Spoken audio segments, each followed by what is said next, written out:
তো সেই দিন সেজেগুজে চলে গেছিলাম একদম ছাদের উপরে। Hello everyone, welcome to my YouTube channel. তো ছোটোবেলা থেকে কিন্তু আমার সাজগোজের প্রতি খুবই নজর ছিল। সবাইকে দেখতাম, সবাই লিপস্টিক লাগাতো, ভালো ভালো ড্রেস পরতো। আমার কিন্তু কখনোই কিন্তু সোনা গয়না এসবের প্রতি কিন্তু কোনো দিনই আমার আকর্ষণ ছিল না।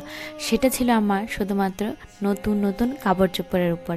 তারপর মেকআপ করব, সুন্দর সুন্দর একটু সাজুগুজু করব, সেগুলিতেই সবসময় আমি প্রসন্ন হয়ে যেতাম। কেননা অল্পেতেই আমি সবসময় প্রসন্ন হয়ে যেতাম। তো এখন আমি মেকআপটা করে নিয়েছিলাম, কারণ হঠাৎ করে আমার ইচ্ছে হয়েছিল যে আমি ছাদে গিয়ে একটা ভিডিও বানাবো।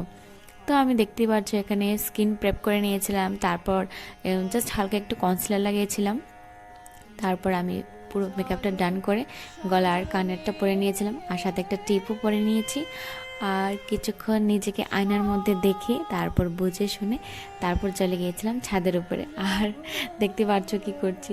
তো একটু ভিডিও টিডিও করে তারপর চলে এসেছিলাম সোজা ঘরে।